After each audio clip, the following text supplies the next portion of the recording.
Oh, okay, no problem. All right, so why did I get a fucking message? Okay, that won't stop it though. That's the important thing. All right. So welcome to episode 5 of the ALBA podcast, joined by a wonderful woman who wears many titles, and I'm pretty confident she would say the proudest title she has is not being the managing director of Babo Finance. Be a lovely mother of 2 and husband. Wife to husband. Yes. But in the short time I've known you, clearly your attributes of motivation, passion, care and empathy is something that really inspires me. So I'm really excited to be joined and talking to you, Elena Fenson, Babo Finance. Thank you for making the time. Thank you for coming out today. I appreciate it. You're welcome. So we are in your office, family office. Family office. We are in the Zen Den. I hope we are in the Zen Den today. Family office. Yes, my dad is in the office next door to me. And yeah. Lovely. Awesome. Cool. And it's not often these days you see businesses that are part of a generational family group that's withstood the test of time, gone through decades of change and transformation. So I want to delve into a bit of that dynamic. Yes. Family and business. Yep. I also want to talk about your specific business and what it's like to be a woman running a broker business in this industry. Yes. The ups and downs, your personal circumstance, personal journey, and just also learning about your views and your advice on the market at large. Okay, all right? There's a lot of things to unpack. Well, they're all intertwined, but Awesome. So we typically start from the very beginning. Yes. Some like to start current. Okay. But I'll leave it to you. Where do you want to start? I think it might be a good idea to start with when I first started broking, because I actually started in this office. There you go. Okay, full 3 circle. Exactly. Full circle. Correct. So I started here, left high school, went to uni, didn't like uni, and then made the decision to leave, much to the dismay of my dad. And he has obviously set up this practice well over 40 years ago. So before I was born. And interject if you need to. This is an accounting firm, right? An accounting firm. Yep. So 4 partners in the business. There's probably over 20 staff. And they always had a financial services arm in the business. That was set up in 1993. So very long time ago. Yeah. Like we would have been littlies. Massively little. And so I left uni and had made the decision that I wanted to work in financial services per se. I didn't know exactly what, but it was, let's just see where this takes me. Sure. So I came into the business here. There was I think at the time there would have been maybe 6 staff because they were doing financial planning. There was a financial planner here.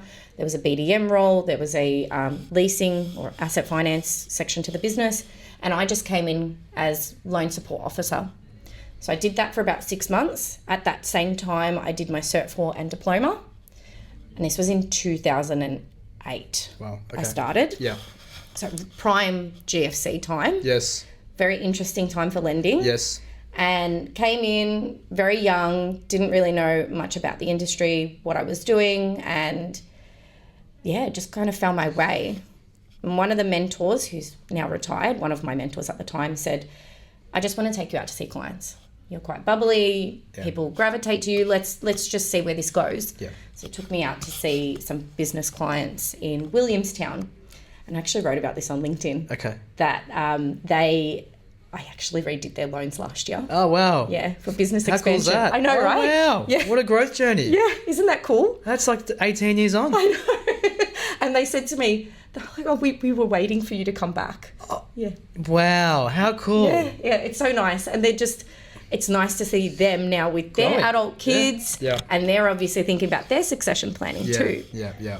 So came in, then within 6 months, one of the current brokers decided she wanted to be a desk-bound broker. So then the partners said to me, how about you be the outbound broker going out to see clients? Yes. And my journey started from there. Congratulations. Thank you. Well done.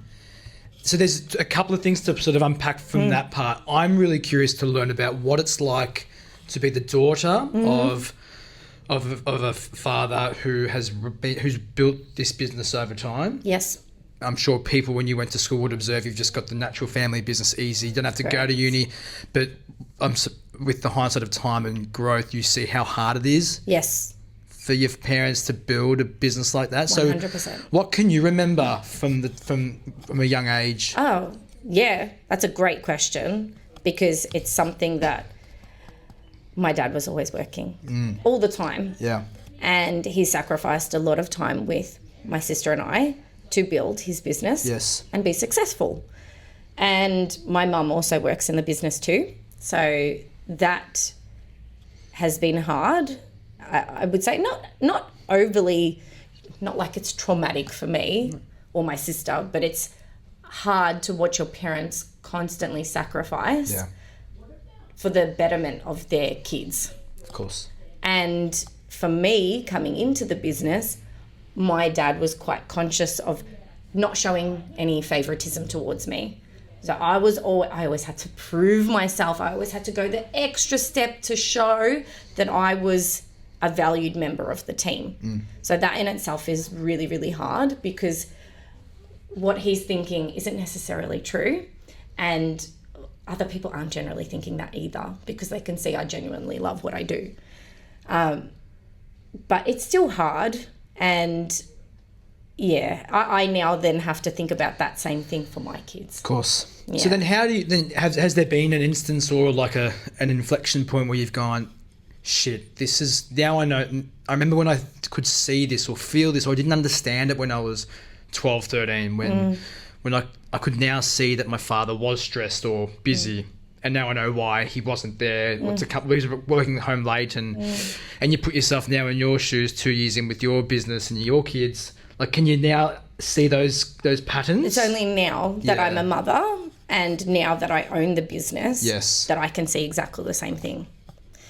I didn't know that even when I was an adult in my 20s. I didn't understand it. Yeah. It's only when you are actually going through it yourself that you can empathise with that person. Yeah. Otherwise, prior to that, because once you have kids, everything changes. And I'm sure a lot of people say the same things, but you don't know it until you go through it yourself. Totally. So, and do you react the same way as your father? Like, because I know. So I know when I'm stressed. Like, I don't have kids. I've got a dog. But when still the same kind of. Same type of responsibility. Correct. But when something happens in my day, I react, and then I often ask myself, why the fuck did I just react that way? Yeah. I feel like a lunatic, and with all due respect to my parents who might watch this, I'm like, I must get it from my parents, and then I'm like, okay, it's just part of my DNA. Yeah. Like, do you go through that reflect? I'm not saying you go that bananas, right? But like when you do react, is it like, okay, why do I react this way? And you can. It's a completely different, because. Okay. So you will know, right? When you come from a European background or quite loud background, your parents instill in you a certain way to behave. And I played my role within my family dynamic very well.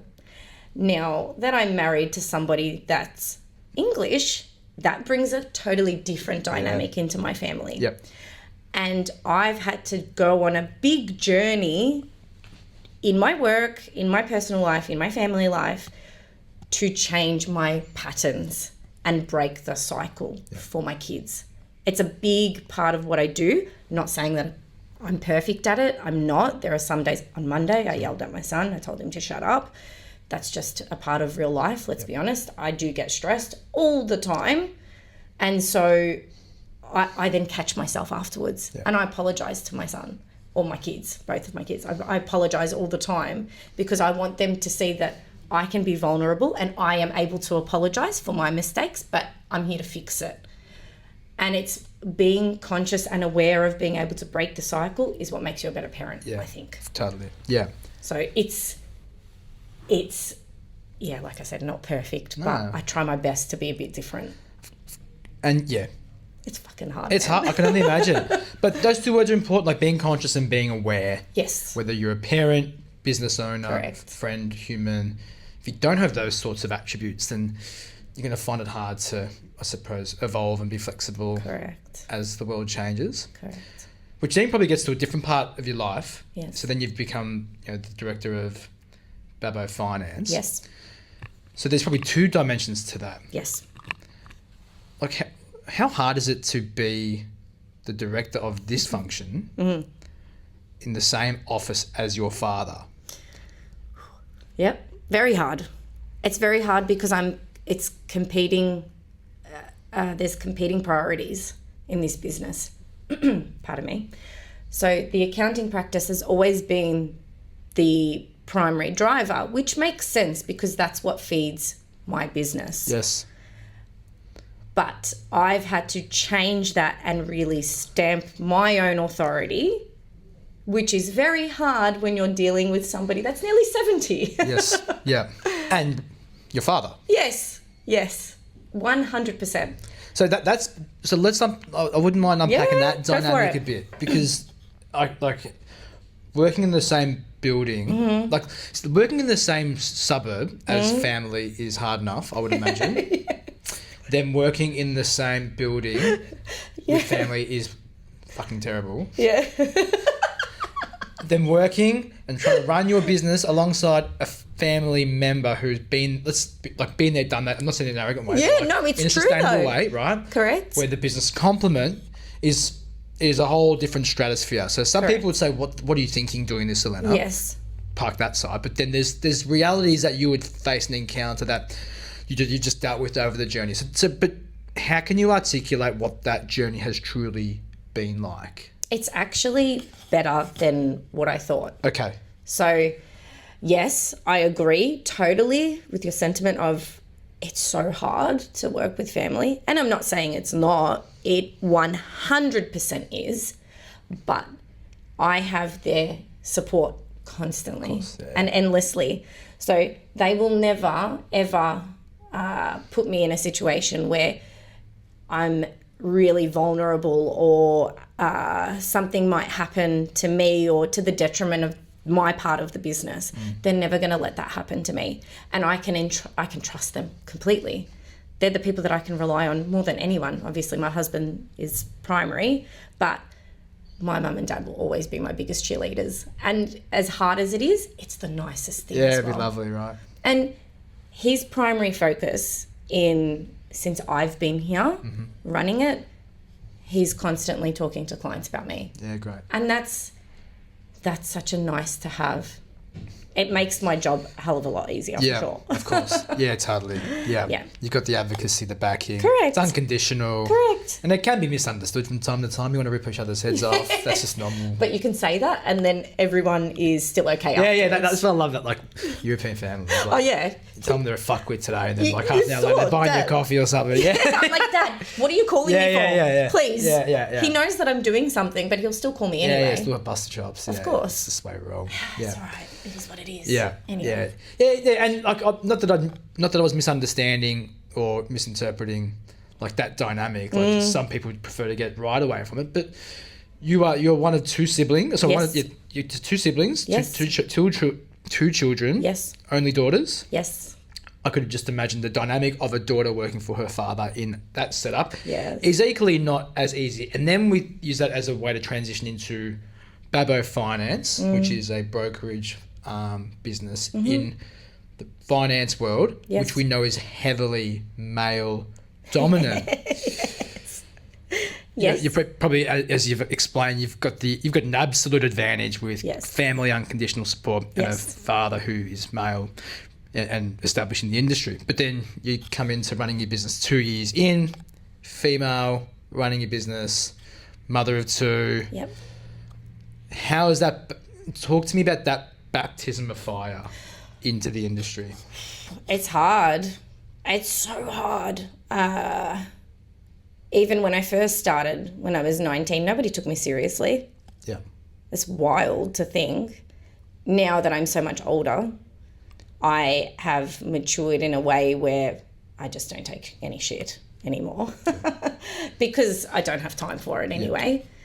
But now actually being the owner of a brokerage, you really have to forge your path and show that you're strong so that you can be a bit different, or not even different. It's like you have to prove something all the time when you're, I'm saying this in a horrible way. It's not against males, but there's a lot of competition with the males. Yeah. And then they just think, oh, whatever, there's females here. Doesn't really make a difference if they're here or not. They're just here to be emotional, or they're here to make noise. It's like, no, take me as seriously as you, because generally speaking, we're the same. We're the same. And I could potentially do a better job than you. Totally. You don't even know. Correct. Because you're not getting to know me as a human rather than male or female. And we've spoken a lot about this offline. And it's a big part of what I believe in. Yeah. I'm female-led. I want to have female brokers in the business, particularly return to work mums. Yeah, great. Because that's what I've had to experience coming back into this industry with my kids. And so Cindy, prime example, has a 2-year-old. What's it going to be like? What's that transition like? And same with other brokers. It's a great industry. You can work around your own schedule, I guess. But what does that look like? And how do we set those people up for success? Yeah, totally. Yeah. Yeah, awesome. It's really nice to have. Yeah, for sure. Yeah, and like I remember working at the bank, the amount of like NAB. Yes. We'll plug NAB because they're my prior employer. Yes. Very fantastic policies. Yes. For females at the time, now males, paternity leave, mat leave. And running the business, preparing for mothers to come back to work was very hard. And back then it was very difficult to plan for a mother to come back it was a very dynamic, volume-based business. And it wasn't fair on the employee to come back into this volume business, getting your head around things again. And they need the flexibility. Like they can't, my experience, not as a female, but my experience running the business would say, we were a non-flexible business. Trying to support a very flexible, someone who needed that flexibility. Correct. And that is someone who's given so much to our customers. Correct. We just don't do a good enough job. Agreed. Now, I don't think that's the intent of the bank by any stretch, but it's a good reminder that more needs to be done to really understand people's situation to be flexible. And I think the person who knows what their flexibility means is the person itself. Correct. And I think it's really cool to hear that you're constantly thinking about how Babo Finance can be to be that flexibility for the person as opposed to Babo being a flexible workplace. Correct. They're two different things, right? Totally different things, because a lot of post-COVID working from home. Yeah. Our jobs as brokers are like that anyway. I can work from anywhere. And so that's why I think for mums that are coming back into the industry, well, you don't need to be sitting at your desk. You are able to go pick up your kid if they're sick. Yeah. I do it all the time. Yeah. I have to. So I can empathise with those people women coming back into the industry. So why can't I support them with that transition? Totally. It's so hard. Yeah. It's so hard. But you'll find, even to that point, you'd be able to get good talent in the business. Correct. Just sitting there. Yeah. And they will feel so valued. Correct. And then when you think about the commercials are always important, but over time it'll be the cheapest hire you make because they'll be happy, you'll retain them. Correct. Low churn. Correct. Embedded with your clients. Correct. So that's what I'm thinking. Yeah, good. Hey, you hit the nail on the head. I'm all over it, mate. So then, can we talk about the Babo Finance journey for the last couple of years? So we're in year 2, approaching year 3. Approaching year 3. So tell me how successful Babo Finance has been over that journey. Yeah, so we started from nothing and now we're at 100 million, just over 100 million, which is... In settlements over that time? Or congratulations. Settlements, thank you. And then asset finance as well. We have that of our business too. So probably about 7 million in settlements. That has been a shorter period of time. So it's been about a year and a half that we've had that. Yep. Not even. Yeah, about a year and a half, let's say. So that is also quite nice as well. A good add-on. And it just started from me being here. Cindy was obviously here as well. She went on maternity leave though, as soon as I'd say, let me think. I started in July. She went on maternity leave in October. Okay. So we had her for 4 months and then she left to go on her journey. And then I've had people in and out of the business, but not really anybody that I valued as much as what I do Cindy. Okay. So she's my anchor point. Cindy's getting a big rap here, huh? Yeah, she is, and she deserves it. She does. She deserves it. As do my whole team. Of course. But yeah, so she's been along for the journey. She was away for 18 months on maternity leave. So I was scrambling by myself trying to employ an offshore team as well. And I've had my offshore team for about 2 years now. And in that time period, I've grown them, taught them, had the whole back end support system up and running exactly how I want it to be. And I'm not going to lie, it was really, really hard at the start because I had to build out my whole process. I had to come up with, this is going to sound really dorky, but creating standard operating procedures for absolutely everything in the business, being across HR, what does the operation actually look like? What does my CRM look like? How can I embed those automations in the system, all while writing business and managing my 2 children and my husband? It was hard. Hard. But we kept persisting because that's what I have to do. I want to get to the end goal. And now we're at this stage where there's Cindy and I onshore, and we've got a team of 5 offshore that have their own functions within the business. And now this year is more about aggressive scale and growth. Aggressive scale. Aggressive. I like it. Aggressive. Yep. So now that I'm at this point where I feel that everyone is responsible and within their roles and quite, what's the word?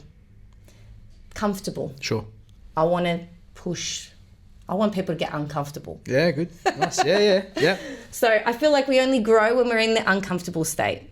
So that same goes for me. Yep. And I say this to the team all the time. If we're complacent, we're not going to get better. Correct. So let's just push it out, see how we go, and then see where we land as well. Yeah. It's exciting. So then with that, that's what you are now talking about, a next phase of aggressive scale. Yes.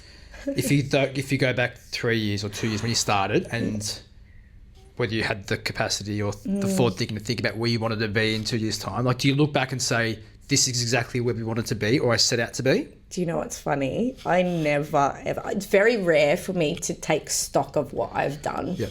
I don't stop and look back and say, hey, that was successful. Let's do something the same and let's make it better, or let's do something different. Yeah. I'll always look back at my mistakes and say, I'm never doing that again. Yeah. What can I do differently? But I never look back and say, that was great. You did a great job. Nah. It's like, let's just keep going. Let's think about the next step. I just never, ever do it. Okay, so... It's not a good thing. No, but some people do that because they just don't want to relive the pain. Yeah, true. Right? And most business owners, they accept they're going to either make mistakes or things are hard, and they just focus on the forward so they can move on with it. But let's be really honest about how tough it is to get to this point. So tough. So tough. And I know we've spoken about this a fair bit. But I went through that stage of burnout last year, which I've had a lot of conversations with a lot of people about this. And a lot of people think that it's not a real thing. Yeah, because if I speak on behalf of myself in a really ignorant way, burnout's burnout. How do you respond to that? It's people don't know unless they've experienced it. Okay. And you cannot comment. People have comments. They can have comments and opinions. Totally fine. Yep. It's a part of having opinions and healthy debate, right? But unless you've been through it, it's very hard for people to comment on. That's my opinion. Totally. And I used to be one of those people to go, oh, what does that mean? Just keep going. Come on. It's not real. Not even that it's not real. It's just that just meant that you were tired. And I couldn't understand. That's the stigma to it. Yeah. Well, you're just tired. Just have a rest. It's not a big deal. But unless you have been through it, it's so fucking scary. I'm sorry, am I allowed to swear? Yeah, of course. It's so scary. It's your brain and your body switch off completely and you can't function as a regular human. So can you take us back to that time? Yes. And I said to you in advance, if I get emotional, we'll keep steering away from it. So this happened to me in October, November last year, and I had a very big year last year. So at that point, like, so big year in terms of... Big year in terms of staff movement, settlements, volume. Not only that, just personally, my husband and I, we moved from our family home, went into my grandfather's home for 4 months. Wow. We lived there for 4 months whilst we had our settlement for our new house. So we had to move twice. My son started school, which is a big transition, and went through a lot of anxiety with that. I suffered a miscarriage, so that as well, not helpful. And it was just I think an accumulation of all of those things that by the time October, November came, my body went, no more. Sorry, we're putting you on pause. And so what did that look like? I couldn't drive. I couldn't eat. I couldn't look after my kids. I couldn't run my business. What my coach says to me, she said, you had dead eyes. Dead eyes. Dead eyes. Wow. That's wild, right? How do you describe what dead eyes look like? If Dead eyes is nothing in here. Wow. Yeah. It's really hard. Yeah, to hear that for someone like me, full of personality and like passion. Yeah, I had none of that. If you met me 6 months ago, you wouldn't know who I was. Yeah, wow. Yeah, so it was really hard. And then I had my doctor say to me, if you don't pause, we're going to put you in a hospital. And and this is me being completely honest and vulnerable here. So no judgment, please. Or if you do have judgment, reserve it. just fuck off with your judgment. Yes, but it was, we're going to put you in a hospital. And that's really fucking scary. Yeah. So I had to stay at my parents'. My parents did not disturb me for 2 weeks. I stayed in my old bedroom, had no phone. Cindy took my phone and my laptop. I couldn't see my kids for 2 weeks. I couldn't see my husband. My mum just delivered food to my door, and that was it. And it was really, really hard, really scary, but I was better for it at the end. And now what happens after burnout is your brain takes a long time to catch up. Right. Okay. So this is a thing that I didn't know. I have a very good memory. During that time, I can't remember anything. So you can't remember the phase itself? No. Wow. And I can't remember having conversations with clients, people coming to my office. I had a message that I sent, that I added on my story yesterday. I couldn't remember the client. I looked at it and I went, wow. I actually don't remember who these people are. And that's so not me. I remember everyone. I remember their dates of births, addresses, license plates, very weird stuff. Yeah. And I said to my husband, I cannot remember these people. And it was smack bam during that time. So that's a really, really scary thing. And is that a known outcome of burnout? Not really. No, okay. So not really. Might be more specific to your case. I think so. Maybe as well because of the ADHD and whatnot. But I had gone through so much that it was just my brain had wiped everything out. Yeah, wow. So quite scary. Yeah, like I would imagine that you'd feel like a part of your being has been taken away that you would find comfort in when you're trying to recalibrate yourself. Correct. So for that to happen, you're like, what's happened to me? Correct. I feel that so much. And you lack confidence. Yes. Because I'm so used to remembering everything. Yeah. The fact that was taken away from me is, it's very unnerving for sure. For sure. How did you find, like, family would always be number one. Mm-hmm. So there's an element of you being, you've got medicine care to recover. Mm-hmm. Then you've got your brain, which I think is wired a unique way. You obviously care for your family first, but it'd have an innate connection to your business. Correct. How can you explain what it felt like to slowly disconnect your care for your business in that period of time? Like, can you feel it? Yeah. It was so hard for them to take my laptop and my phone away from me. I know that sounds crazy, but I am on my laptop. I respond to people all the time. If I don't respond to someone, unless I'm in a meeting, I'm responding to people. I'm either sending you a text message or I'm calling you. Yeah. a lead comes in, I call them within half an hour max. If I'm not doing that, I'm letting my clients down. That's the expectation I set for myself. Yeah. For me, I don't expect everyone in my business to operate the same way, but I set that standard for me. Yeah. To have that ripped away from me was like pulling my arm. I had no arms. Yeah. Or it's a good way to describe it. It was just, that's my identity. Yeah, that's your DNA. Yeah. I get it. So it was so hard. So hard. Yeah. I'm trying to think of another way to describe it. No, I get it. No. It's like literally my limbs were taken away and I couldn't walk. Yeah. And I'd be going, what do you mean? This is everything that I know. Of course, being a mum is also in my identity, but my work is who I am. Of course. So then there's that phase. Mm-hmm. You've been diagnosed with it. You're being treated for it. Mm-hmm. You talked about something you learned as you came out was the loss of memory. Yes. How hard was it? And did you have doubts that you would be able to get back to Elena Fenson, functional mother, functional business owner? I mean, sorry, I mean that you're never not a functional mother. That's what I mean. But I felt like I wasn't. No, don't worry. in the spirit and the standards that you Correct. measure yourself to, like, was there a part where you thought it was too hard? Yes, I didn't believe that I would get back to this. Right.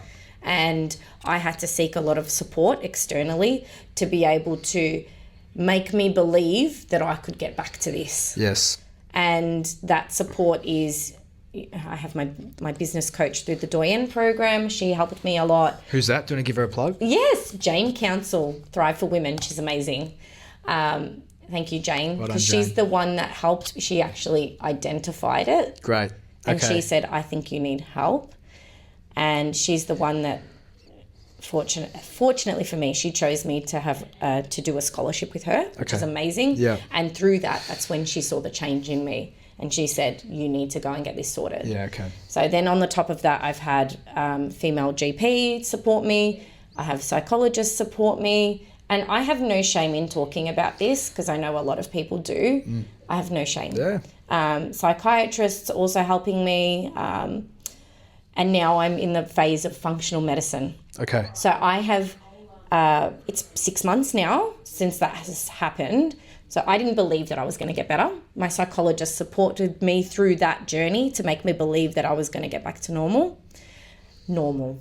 Not that wasn't normal. No, of course not. But you know what I mean. Of course. Not my level of normal. No, back Understood. To my normal. Yes. And then, and now, so in that, I've had to have certain medications to bring me back online within my brain and my brain fog and my memory. That has worked, fortunately. And now with the functional medicine doctor, her and I are in the process of, I'm pretty much nearly off all my medications. Awesome. Which is really cool. Totally. And I've all done that through food and supplements. Well done. Wow, Yeah. natural stuff. Yeah. Wow. Food and supplements, that's it. Unreal. Yeah, so you measure blood tests, you do all these weird and wonderful things, but now completely, I've got a quarter of my medication left. Wow, really? Yeah. Well done. It's a really hard journey because I don't know if you've known anybody to have these kinds of medications, but I was having very hard medications. Okay. To bring me back to my normal self. Understood. To come off those medications. To wean off, yeah. Even to lay up. Yeah. Oh, it's hard. You'd really feel the high and the low in that period of time, and then you easily want to go back to it or want to get back to it. Yeah, and you have many side effects. Yeah. So many, it just everything. You feel like a guinea pig because you're trying so many different things. Of course. So anyway, I know I've gone off topic. No. And then if you don't mind, can I use that? Yeah. Not to discard or discredit that part of your life from a health point of view, but you mentioned ADHD, so you're diagnosed. Actually, when I was after I'd had my first son. So about 5 years ago. Yes. And so diagnosed hyperactive. So there's two types of ADHD, so inattentive and hyperactive. I'm obviously the hyperactive type, of course. Of course. And what does that mean for me? It means I feel a lot of overwhelm and overstimulation a lot. I'm a big extrovert introvert. So extrovert when I'm out. Yeah. Having this conversation. Yes. When I go home, I'm quiet. Yeah. Because I want to be with my boys and I need to refill my cup. Of course. Yeah. So I'm at home quietly and I just like my zen. That's why I have a zen office. And it can be, I use it as a superpower. Yeah. So when I'm here, I use it as my driving force to propel the business forward and bring my staff along for the journey because of the vision. However, there's also moments where that also contributed to my burnout because I can constantly keep telling myself, use the energy that you have to move forward, keep moving forward, but I'm not listening to my body. So I have to always remember to listen to my body. Yeah. So it's a cool thing. Yeah. And a lot of people, like everyone's on the spectrum. Let's say basic, that. Everyone's on the spectrum. It's a spectrum for a reason. Yes.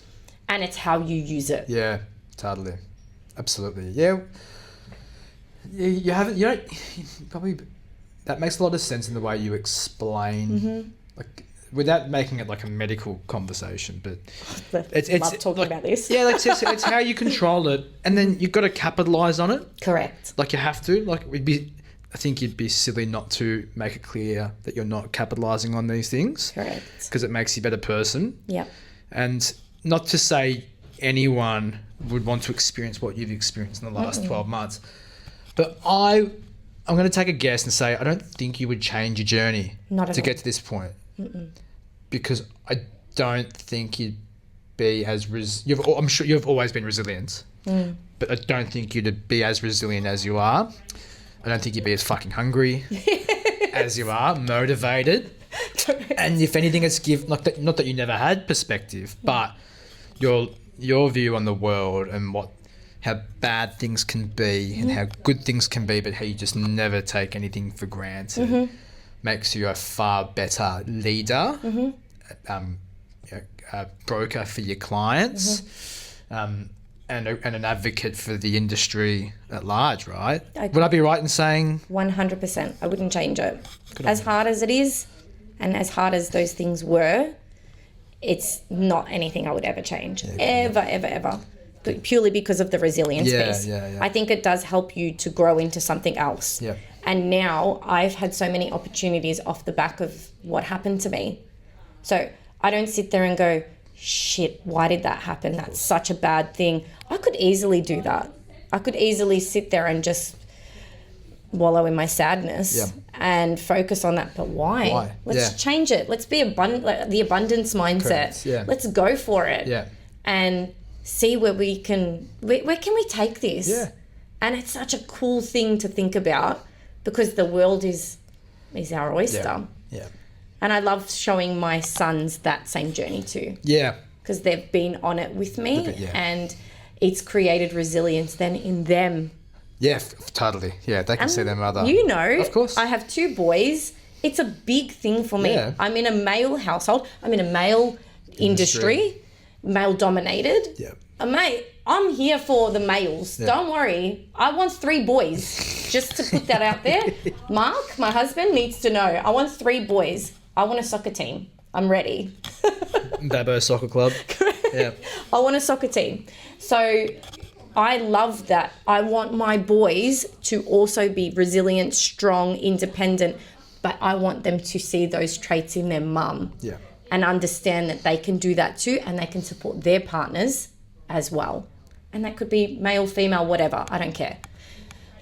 It's a whole nother part great. of the story. That's awesome. That's fantastic. Yeah. So trying my best to be a good mum, but who knows? So then can I then use that as an extension to the broking industry? Of course. So we know it's male dominant. You're part of the industry, and you have a strong opinion. We all have opinions on the industry, but when someone asks you, "What's your views on the broker industry at the moment and the way it serves its customers and what it's like to be in that industry?" Like, what are things that come to mind, and what are your responses? I feel like it's changing a lot. There's a lot of younger brokers coming into the fold. Obviously, we've discussed low barrier to entry. I don't love that. And I think anyone can be a broker in this day and age, and they think they can pick up their phone and post things on Instagram and just get leads that way. you have to do the hard yards first. And this would be something that I would recommend to new brokers. Go and work for a brokerage, a big one, and understand their process. Understand what it's like to do the shitty stuff, the difficult phone calls, the signing of loan documents, shuffling the paperwork, even though we're electronic now. So We might have a paper settlement in Tassie, who knows? Correct. Yeah, learn that. Correct. And it's just learning the really nitty gritty bits of it to be able to say that you've experienced all facets of the industry and then go out and do your thing. Yeah. And be good at it. Yeah. And that's okay. But the problem with the industry now is there's too much focus on really young males going on TikTok, promoting really shitty things and shitty advice to people that shouldn't be there without having the experience behind them. And again, this is a big generalization, but I feel like that's how it is. Yeah. And unless you can come to me and talk to me about a complex file, don't come and talk to me. Yeah. I'm not interested in your PAYG easy Macquarie deals. Please, you and I had this massive conversation about this. I don't want to hear about cash outs from Macquarie. It's not a thing. Please, come and talk to me about 5 trusts, unit trusts. Talk to me about financials, anything, something of substance. Yeah. That's not so basic because anyone can go and just submit and PAYG file. So I think let's use that point though as a way to make sure it's not misinterpreted Correct. about I do complex fucking structures, so I'm really cool, because I think that's also Correct. generalization. Like, it starts with the customer. Correct. So I'm a PAYG customer. I got an employer. I'm pretty simple. Like I'm simple. But you have started your career in a family business. If that family business presents itself to the bank or the customer, you are complex in nature. Correct. Right? So to understand the complexity, to understand the business as a customer, time, experience. Correct. Then you multiply that over different types of clients or different types of businesses, over different types of industries, over different generations. That becomes complicated. Correct. So can you just use that maybe as the part to then extrapolate why experience is critical to serve the customer that may have multiple trusts, and why they may have multiple trusts. Yes. And then the time and effort and diligence it needs and requires from the broker to support the client through that process. Yes. So it's more about, for me, I always start with the end goal. And what is the end goal for that client? What do they want to achieve? And a lot of brokers will say this because we all talk the same talk. But what is it that they want to achieve at the end? Is it a property portfolio of 10? Is it building out a bigger business? Is it getting a bigger business premises? Is it, buying a fleet of yellow goods? What is it that's going to support you to go to the next stage? And then after that, it's what's the accounting, let's say the accounting side. Yes. How does that support the journey? Because those two things work hand in hand. Yeah.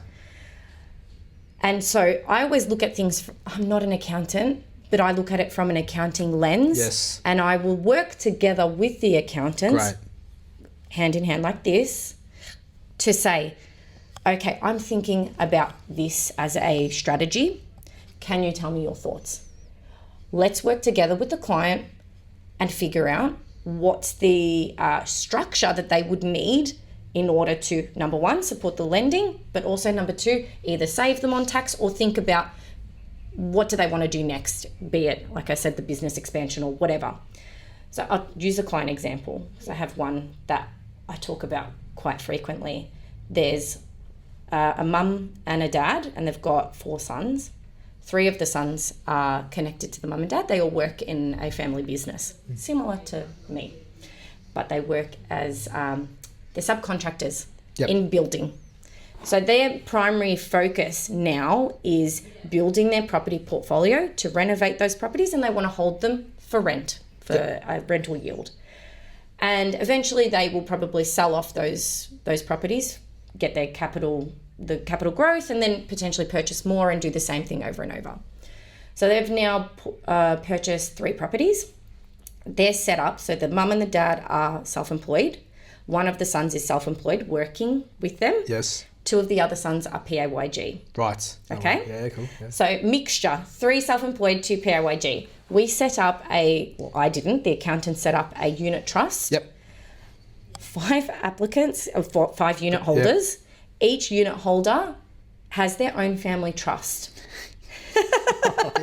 And each unit holder is an individual trustee of their trust. Yeah, well, yeah. Okay, yeah. So you've got 5 family trusts holding units of the unit trust. The unit trust is obviously the borrower.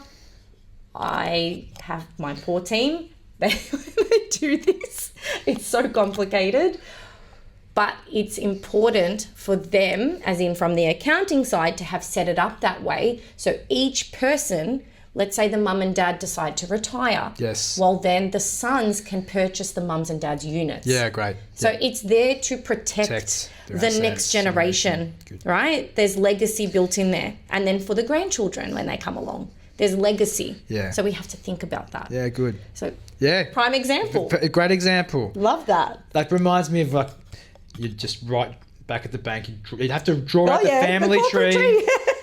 And then provide it with your credit submission. Correct. And you do a great job making the complex sound simple because you're having these conversations with your clients every single day. Yes. And if anyone misinterprets that as giving accounting advice from a finance point of view, it's certainly not the case. No. That's just the prime example of a broker thinking about your relationship with the client. Correct. And as you started the explanation, what are the goals that you're trying to achieve? Correct. And as a function of being an extension of a finance and accounting firm, correct, you've got the experts available to provide that detail advice. and the advice.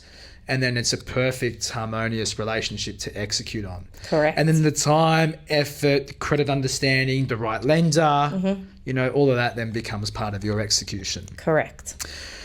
Which is refreshing because, to your point, how many marketing geniuses do you hear about? Yeah, trust, leverage, like no cowboy. And I've been having this conversation a lot recently. I had a coffee catch up with the SB Metro banking team at NAB on Tuesday. Yeah.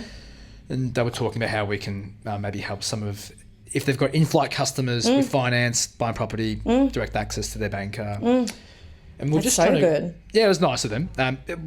We were using the analogy just to make sure they were clear that the reason why most of our clients are broker introduced is because the better buyers advocates or even brokers are not flashy on social media because they don't have time because they are focusing on finding and assessing and analysing quality assets for the clients. Correct. If we had mega flow coming through in a direct way so early, then I would say our priorities are wrong. Yes. And you would not trust us to buy the asset for your clients because we're so good at bringing leads in. Correct. And I think that's part of the misinterpretation on the broker side, right? Like sometimes we have to do what we have to do to promote our business. Yes. But you as a business owner, I know you're going to never compromise in your time. No. If it means that you need to embed capability in your people and yourself to make sure the client, that transaction is sorted for the long term. Correct. That takes precedence over, you know, doing these reels and talking about education because it's not the fucking right thing. Correct. 100% agree. Yeah, I agree. Yeah, wholeheartedly. Purely because, it's like you said, when you are so busy, the primary focus isn't on this part. It's a nice to have. Yeah. It's nice to be able to go, I can breathe and do something like this. To educate, I think the education piece is super important across every single one of my clients. That's exactly what we lead with, is the education piece. Do they understand why we are doing this? Yep. And now, for me, the journey will be this year, just in the general sense, what's the education piece that we can bring to other people? Yeah. Because I think there's a lot of misinformation out there. Totally. Agreed. So much. I've only just started doing this, and for me, I find it overwhelming, and I think, my God, imagine my kids are going to see this. Like this, there's some shit out there, really. So that's probably the only reason why it's my driving force to actually go, I need to use social media for this. Yeah, good. Yeah. But who knows? Anyway, yeah. I want to share we talk a lot about LinkedIn, but I don't want to ask for your opinion first. I want to share mine first. I put a post out about a couple of weeks ago, which I told you about an experiment I ran. Yes. Now, I've been in industry for 16 years, so I was the guy who I was part of that time where you go into the office 5 days a week, put a shirt and tie on. I wouldn't see my clients all the time, but see stakeholders. Yes. So shaking people's hands, looking them in the eye, following up with email, trying to build relationships, all that. So that's been my DNA. But I did try an experiment because I'm obviously trying to meet new brokers. And a lot of brokers we know, rightfully or wrongfully, are promoting their biz on Instagram. So I tried something and booked in their diaries and gave them some context about who I am, which that time was during customer appointment time, even though the time was available. But nonetheless, I think I booked in 20 brokers' diaries. Of the 20, 12 turned up, 3 didn't. Pretty good strike rate. Yeah. And a couple were like, "Fuck you, don't ever do that," which was a learning. And I shared. Oh my god, that's hilarious. I shared my experiment on LinkedIn. Yes. And the outrage I got, I was just taken aback. Like brokers are just so vehemently offended. Like there's this one broker in Sydney who was like, "That's such a wild tactic, mate." And then I noticed. Then I was just reflecting as I saw the comments coming through, and I became more infatuated with it and started doubting myself. And then I just saw these likes and agreements of some of that feedback coming in. It just really fucked with my head. Of course. And then I'm like, fuck, why do I spend so much time on LinkedIn? My customers, even though they're brokers, primarily, they're not here. But I found myself going into this world of 100%. And I'm like, what the fuck is this? And I deleted the app. I felt like, did you? I deleted the app. Yeah, we didn't even talk about that. I deleted the app because I found I've wasted so much time just worrying about it. But then it brought me back to sort of calibrate, like, why do I care so much? Why did I post? But that's then LinkedIn in our industry. Correct. And I know we've had chats about your experience too, but I'd love to get I really struggled with that period. I now think twice about what I post because I just can't be fucked dealing with the issues anymore. I can't be fucked dealing with people's opinions, and it just impacts me and it's a waste of time. Fair enough. But how has LinkedIn sort of played a role in your growth as a broker? You're building your brand in the industry. And maybe your observations and thoughts on LinkedIn. I know we've had a lot of conversations about this, but I actually have found LinkedIn for me to be a great source for referral partners. Great. And I didn't think that was the case. I have had so many brokers tell me, your clients aren't on here. Your clients aren't on here. There's no need for you to keep posting. My husband was one of these people. Why are you posting on here? And it's taken me, I've been posting consistently for over 12 months now, just over.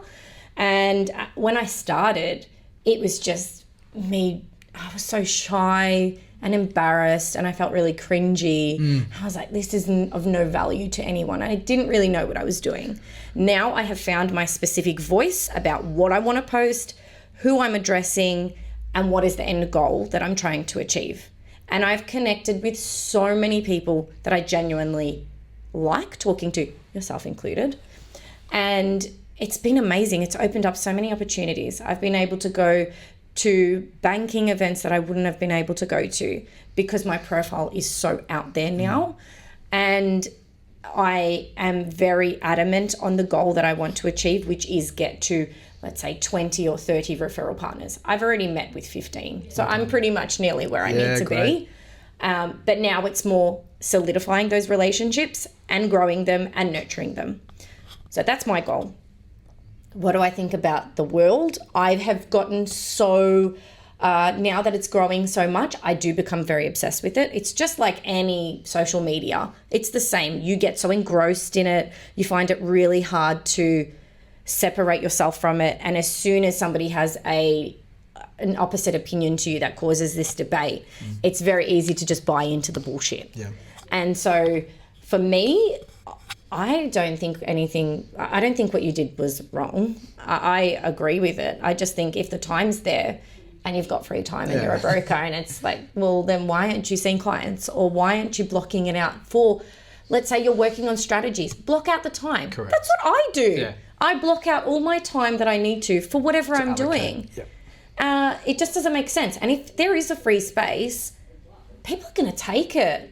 It's just normal. Yeah, correct. It's just normal. That's the way that people approach you these days. Yeah. It's either through a DM, which I don't really like, or booking time in your calendar and calling. Yeah. Like, that's a really nice thing to do, actually, and a good way to reach out. Yeah.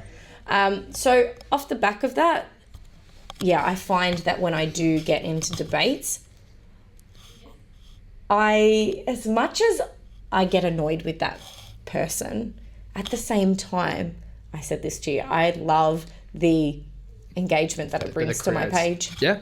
And the fact that I can go, that person is supportive, that person is supportive, that person might not be so supportive, that's okay. I'll treat this with kindness and go, maybe they're having a bad day, let's move on. Yeah. But hell yeah, it brings so many eyes to my page. Yeah. Let's do it. Indirect marketing genius. Correct. Yeah, great. How's it? I'm here for the engagement. Yeah, good. Anything to keep the page, continuing in the growth. And it's been wild. I can't believe how many people, like the eyes on it, the impressions that I get, the amount of people that will message me. I don't have a large following, but I have such a huge engagement. So you can then correlate that to a ROI outcome. Correct. And then I think that's the most important part. Like when you can see that there is ROI as a result. Correct.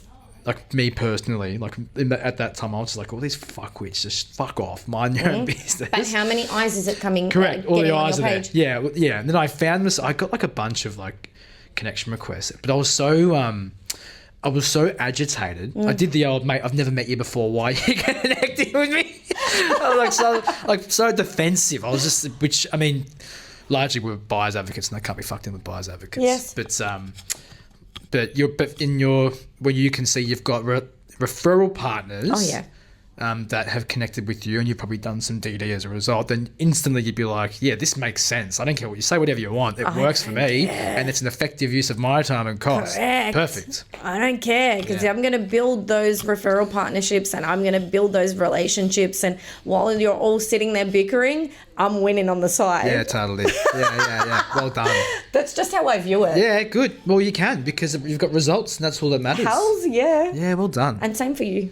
Oh, You got eyes to your page, so don't worry about it. I did. No, thank you. And we got to meet We off did. the back of it. Well, correct. Well, I had been hustling on emails for about 2 months and crickets, but anyway, Sorry. persistence pays off. Love it. Really, we've gone for an hour. That's good. Shit. That's good. So we could talk for hours. I know. There's probably one more question though I wouldn't mind asking. So going back to the gender female, because I don't look at you as the female passionate Elena Fenson. I look at, Elena, Director of Babo Finance, but I'm sure there's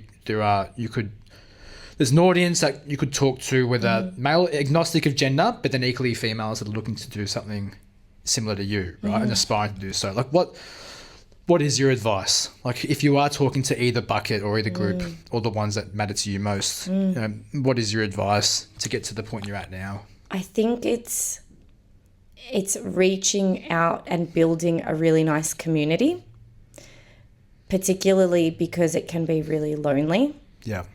And it can be very isolating, particularly if you're a solo broker, starting out fresh. And a lot of people say this, find your community. That's a really hard thing to do. And I know for me, I only started building my community, considering how long I've been in this industry, I only started building it as soon as I started posting on LinkedIn. Sure. Because I reached out to people. And that's quite a hard thing to do when you're fresh, because you'll suffer from a lot of rejection, and that's not a nice thing. But the way that people should view it is, if they're rejecting you to not come into their circle, then they're not your type of people. Yeah, agree. So it's finding the right, genuine people that you really want to surround yourself with, that want to see you succeed, regardless of whether or not you're male or female. Because to me, I don't care. I don't care if it's a guy or a girl. I just want to know, are they authentic? Are they genuine? Do they have a vision? Do they have that passion? And do they want to see it grow? If they do, cool, you can come join my circle. Yeah, perfect. Because I'm so for that. Yeah, you are. Yeah. Like, that's just, I want to genuinely see people succeed. Yeah. Because if you're surrounding yourself with growth, that's going to come back to you. Yeah, I agree. And yeah, it's a very, it's such a cringy thing to say find your people. Let's maybe take it back. Maybe not just find your people. I think it starts with, let me think, reach out to me.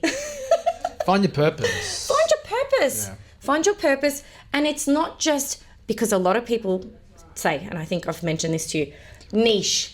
You're not going to know your niche straight away when you start. You're going to have to do everything. And you have to do the everything to understand what it is that you actually want to do. Totally. So trial it for 6 months. Try absolutely every file that hits your desk. Call every single lead. Yeah. And then when you get your groove in that one thing, that's what your purpose is. That's what your niche is. Yeah. And without that, you're just going to keep... You'd be stuck. Yeah. Yeah, you're just going to keep wasting time. Treading water. I agree. Yeah. So that's probably my advice for people. That's good. It's great advice.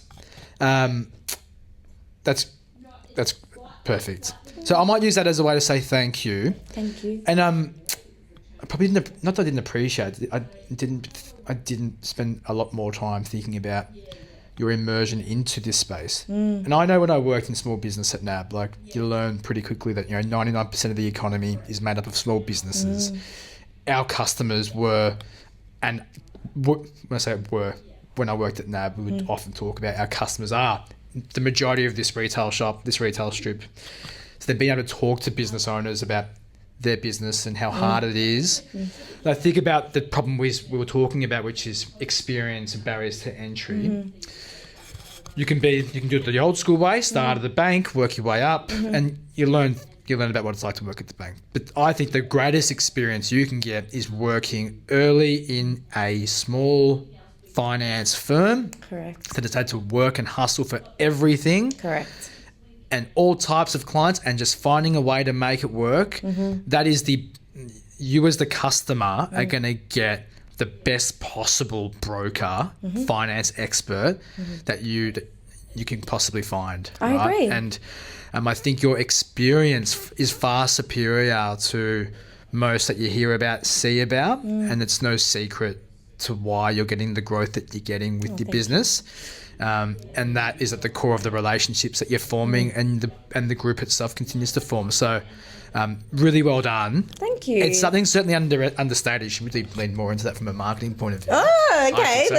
I will do that. Not telling you to run your business. No, I love that. But, give me all the ideas. I'm here for it. That's good. That's good. But I appreciate you making the time, sharing your story. Thank you. And we are looking forward to joining you on the aggressive scale agenda. Yes. Because in 5 years' time, who knows where you're going to be, but it might be level 49 of 101 Collins Street. All right?